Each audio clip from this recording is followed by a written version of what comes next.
kung ano po mayroong katanungan, pwede akong sumagot. So ngayon,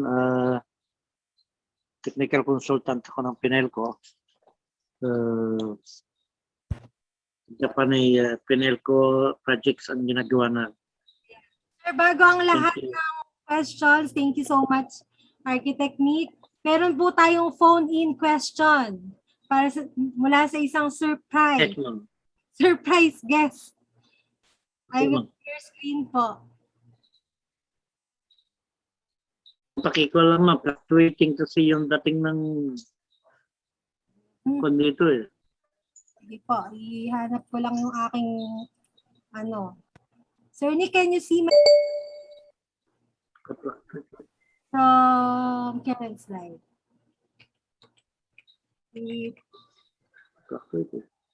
So nakikita niyo, may tanong po si Architect Luz mula sa UAP Zambales, Olongapo. Sa mga nakasama ninyo sa yan.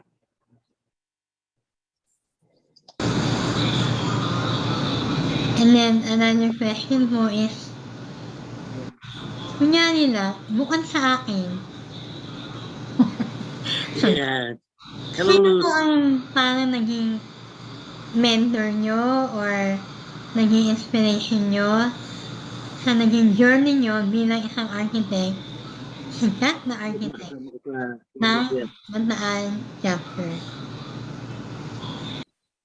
Ayan, Sir Nick, sino daw po ang naging inspiration? Nakasama ko yan si Luz. Ang question po ni Architect Luz, si past District Director po ng A2B, is bukod daw po sa kanya, sino daw ang isang naging inspirasyon nyo bilang arkitekto? Naging inspirasyon nyo po. Inspiration ko? Yes, na architect din. Since na architect din? Papa, ang naging inspirasyon ko ng panahon na yun, nag-aaral ako si Locsin. Kasi nung nag-aaral kami, kasalukuyang ginagawa niya yung PICC nung panahon na yun. At saka itong huli yung airport. may tanong ka. Kasi Luz Mangon, naging inspirasyon ko yan. Luz, ba't bigla ka na wala? Yan. Hi, good evening. Yan ang meeting sa bahay. Malaya Bataan chapter for your anniversary. And also congratulations to Architect Nick Lubiano for being your speaker on the topic na how to be you. Now, ang question ko po sa kanya is, since I remember na dati magkasama ang Olongapo po at Bataan chapter, so ang question po ito, ano po naging dahilan, ano nagtulak sa inyo bilang isang chapter para kami ay inyong iwanan at hiwalayan? Sir Nick, bakit nyo daw hiniwalay si Architect Luz? Yung UAP Zambales, Olongapo pala. Noon. Magkasama kami nila, Luz. Kaibigan natin matalik yan. Bakit kami humiwalay? Yung may tanong, Carl? Yes po, bakit nyo daw hiniwalayan ang UAP Zambales, Olongapo?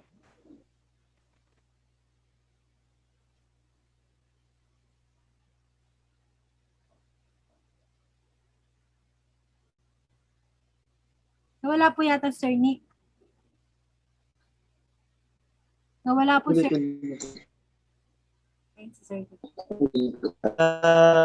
Hello. Ang UAP Balanga, at the same time, ang nangyari, yung iba wala sasakyan. So problema na namin pupunta ng Olongapo, yung iba hindi na namin nakikasama. So napasyahan, kinausap namin si Architect Balde. Ayun, nag-willing naman na tinulungan kami. So isa sa nagayos kung paano nabuo yung BBC, yung Malanga Bataan BBC.